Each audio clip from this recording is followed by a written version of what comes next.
Welcome back, my little gemstones. Today we're going to address a slightly delicate issue. I'm going to handle this carefully because I know how important everyone's style is to them. And I don't want to seem harsh, just informative. One of the current trends for engagement rings right now is having a very thin, dainty band or shank on the engagement ring. Some bridal customers are even requesting that their shank be as small as 1 millimeter or 1.5 millimeters thick. While this thinness and daintiness looks very feminine and light, there's something to be said for the lack of stability in a piece that's made to be so small. Especially if it's in gold. You have to remember that gold is a soft metal, and a metal soft enough to be turned into jewelry is soft enough to be turned into not jewelry. So let's get started. Should you buy an ultra thin engagement ring? Just to clarify, I'm not talking about those really cute little stackable bands. Those are super fun. They're cheap. You can get them small. They don't hold stones. It's totally fine. Go nuts on your little 1 millimeter bands. When you buy an engagement ring, hopefully you want it to last, well, the rest of your life. If you're lucky, you can pass it down to your kids. They can pass it down to their kids. And maybe they can pass it down to their kids. Part of the reason you're spending so much is so that it'll last forever. And let's be real, if you take like the total price of the engagement ring and divide it by all the days you're gonna wear it, it costs like cents a day. It's actually super cheap if you think about it. So if you want to be able to pass it down, not only do you need to take good care of it, it needs to start out sturdy enough to begin with to last your everyday life, and hopefully the wear and tear of the everyday lives of your kids and their kids. Or your niece, or your across the street neighbor, or whatever important person you want to leave it to. Regardless, jewelry's a special thing. And if you're already spending $2,000 on a piece that won't last, what's spending a little bit more, say, another $500 or another $1,000 on something that absolutely will last. Especially consider this if you're already spending what is average on an engagement ring, $4,000. Why would you ever spend $4,000 or $5,000 or $10,000 or $20,000 on something that has the risk of breaking and getting lost and not lasting, requiring frequent tedious repair, and ultimately costing hundreds and thousands of dollars more in upkeep? I promise if you spend more upfront, it will save you in the long run and it will be worth it. This is the shank of your ring. The shank is the part of the ring that goes around the finger. Depending on how you wear your jewelry, you may very well lose 50% or more of your shank width within a 10-year period. This shank may look thick to you, but it is actually ideal for longevity. I so understand that the thin and dainty look is trendy and awesome.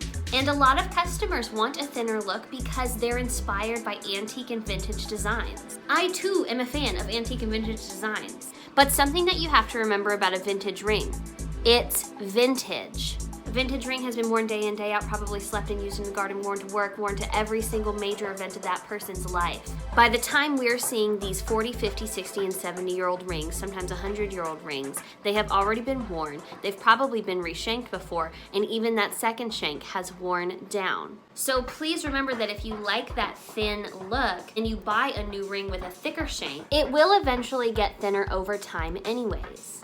If you start with it already thin, and naturally over time it gets thinner and thinner, from friction between your ring and the other materials that it's touching, or even the friction of two rings rubbing together when worn side by side, within a very short period of time, you're gonna have to replace that shank. Not the end of the world.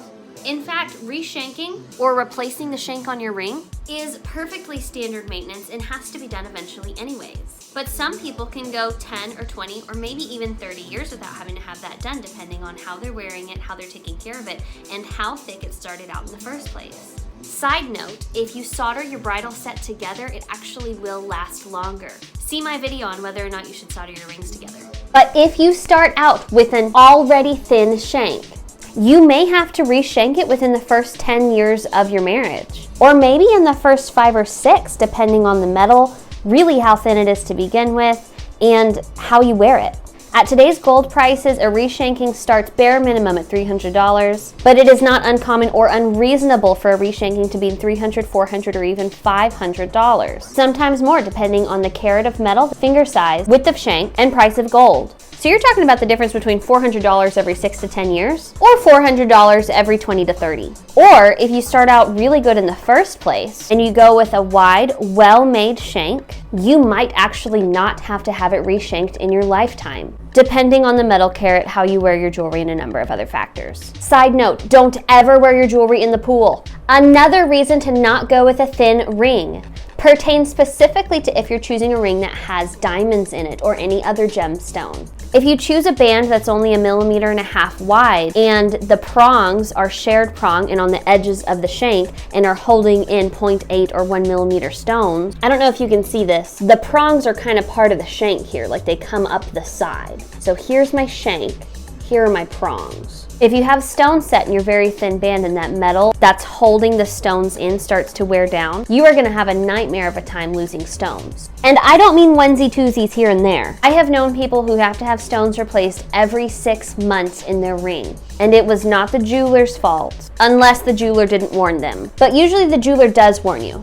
It was really their fault for wanting a thin, dainty ring and choosing a band that was too thin and therefore didn't have enough metal to sustain holding the diamonds in it. This mistake makes for very costly repairs, and eventually a lot of people just give up on wearing their ring. So many people stop wearing their jewelry eventually because of fear of losing a stone. And that's just about the saddest thing, because it was probably a really expensive piece of jewelry and it's probably really beautiful and sentimental. So it absolutely should be worn. If your jewelry purchase is substantial enough in the first place, it doesn't have to be thick and meaty, just reasonable. You can save yourself so much headache and cost. Invest wisely in your jewelry. Don't buy something you're going to be afraid to wear. And shop in person if you can, because a jeweler or your local jewelry store professional truly is the best person to consult before making a $1,000 or $2,000 or $5,000 or $10,000 purchase. So go see your local jeweler and subscribe to my page.